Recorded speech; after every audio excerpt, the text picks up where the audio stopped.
Hello guys, you're watching Go Doctor Who, and today I'm going to be doing a review on episode 3, Rosa. Rosa Parks, oh my god. She's been in Doctor Who before, the actor who played her, and she did a wonderful job. It was so realistic, so real, and there's no monsters. It's just a guy who wants to change, who goes back from the future to the past to change time because he can. He wants to nudge it a little bit so all the history's changed and black people don't get the rights they deserve. And we hear not only that, but also it's going on today as well, as Yaz and Ryan are hiding behind a bin and talking about it. And it's just so nice to hear how they're struggling, because it awares everyone of what's happening. And I just love this episode. I think it's a decent story, and I think it's probably the highlight of the series so far. Anyway, I'm going to start from the beginning. I've just watched it, so I'm going to struggle remembering bits, but I'm going to give it my best shot. Plus, there's a lot of stuff that stands out, so I'm intrigued to give you my input on it. So, we start off with Rosa Parks refusing, but she backs off and gets off the bus. So, she's done it before, but she couldn't have the confidence to do it. And then we find out this guy's time agent thing. He stole a vortex manipulator, I guess he stole, or he has one. But he's got this thing in his brain, which is, if you don't know, it's from Class as well. Class it's a spin-off Doctor Who show called Class, and it has, this woman has it in her head, and it stops her from killing anyone she can't kill. She has to not kill at any cost. And of course, he's got a bad temper, so we see a little bit of that when he's choking the Doctor, but it hurts him as well. And the more he hurts, the more he is in pain. So if he kills someone, he dies. So that's the reason of that, and that's a link in with Class again, even though a lot of people don't like Class. Also, he has a lot of toolkit which the Doctor tricks him on, and he loses, which is, I love it, because you get to see the Doctor and her cockiness, her sass, everything about her is just like, she's the Doctor and she knows what's right and wrong, and she knows who she is by this point. This is the point where you can go, she's on point, she knows what she wants to do, and she's just got comfortable. Although she did reference when someone called her Miss, she's like, yeah, I'm getting used to that. So she's still a bit like, oh, I'm a woman, but she knows. It's just amazing. We see a lot of struggle. A policeman looking for Ryan and Yaz just because they're black. Some guy early on in the episode punches Ryan or slaps Ryan. And you're like, wow! His girlfriend or his wife dropped something on the floor, and Ryan just went to hand it him. And he punches him. And you're just like, whoa! And he's getting ripped on. Oh, they're in a cafe, whatever you want to call it. And they're just talking. And everyone's standing at them, looking at them like they've just been outrageous, when it's just colour. And it's just, it highlights, and that's what this episode does. It highlights the struggle, which is just amazing to get that. Hold on, just stopping the music a bit. Hold on. Right, so it highlights what the struggle is, and it also says it's not over yet. There's still struggle today, and that's a good thing that we're getting aware of this, but it's also a bad thing to show how stupid it is and how pointless people are and how we can be, and it just shows the progression.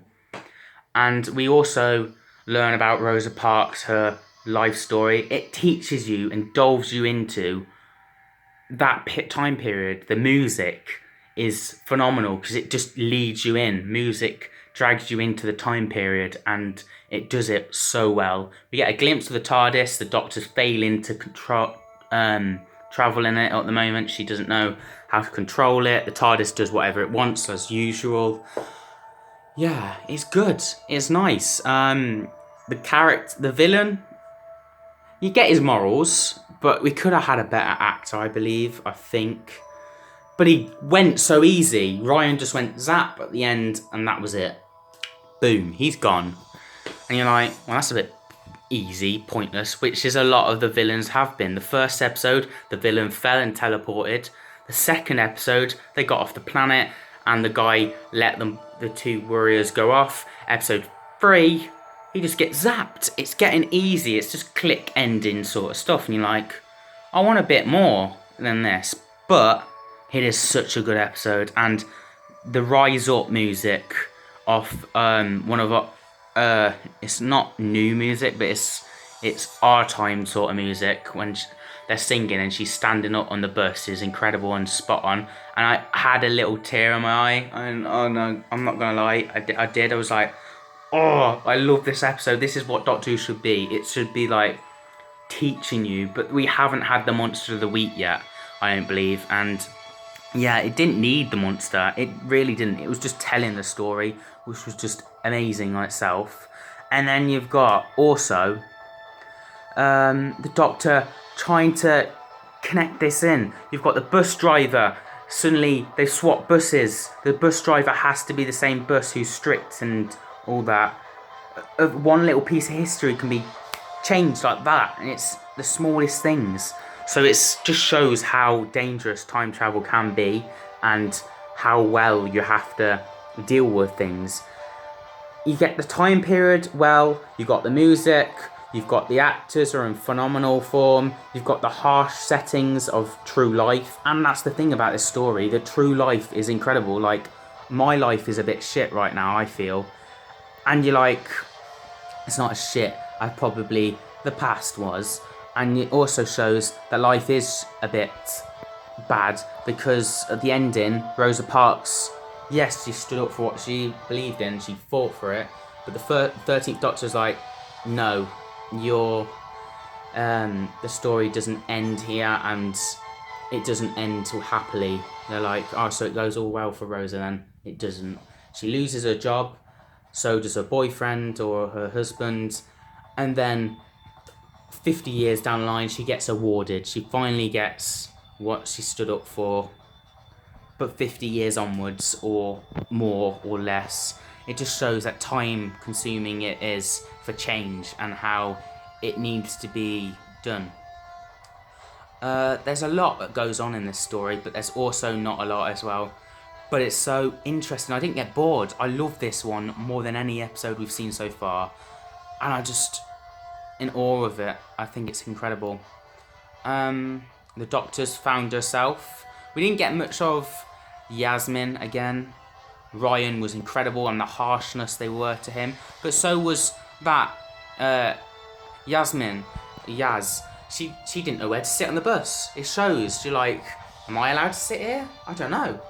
Is this going to cause any problems? It just shows how aware and how uncomfortable they feel in this setting. How comfortable things have changed. I love the Doctor showing off. I love her showing her intelligence, tricking him, taking his teleport, messing around because she can. Yeah, she's just on point. Right, good one. Here we go. I love David Bradley's Graham. Oh my god, he's incredible. He's so realistic. Can we get food? I'm hungry. No. We can't. Why are you thinking of food like this? We always never get food. And then it's just like so realistic. It's like, and the Nan thing's good. Even though she's died, they keep mentioning it. It's realistic. As soon as you feel upset about losing someone, you want to remember her. You want to keep going up about it. It shouldn't be annoying in the series to show that someone's died, even though she was in episode 1, because this character meant a lot to all the characters as a whole. Back to Graham. He had to be the one for Rosa to get in trouble. I felt so sorry for him. You could see it in his eyes. He was like, I don't want to do this. Can I get out? You do it. You know, you have to do it. And he's just like, oh, bless him. He's going to have to do it. And as soon as she gets arrested, you just see it in his face, and it's horrible, but it's so drama, it's so well written, it's so good, it's perfect. The villain may be a bit weak, but his morals make this story so good. I wish we had a better actor than him, but it was good. The music was on point, everything, and I could go on and on about this story, but I'm going to conclude it here. Let's end it with my ranking. So episode 1 was a 9, episode 2 was a 6 or 6.5, you'll have to check my review, and episode 3 I'm going to give it a 10.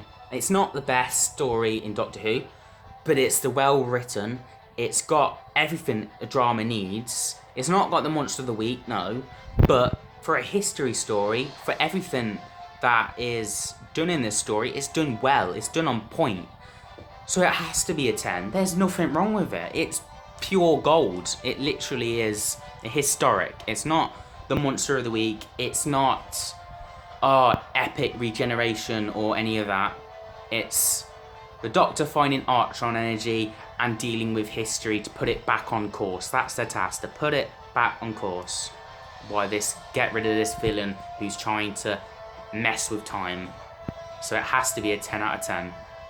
First 10 out of 10 out of series. I don't tend to give 10 out of 10s often, so this was well rewarded. I loved the story and I can't wait to watch it again.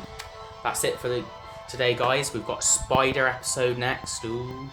Episode 4. We're halfway through. We're quarter of the way through. We're almost halfway through.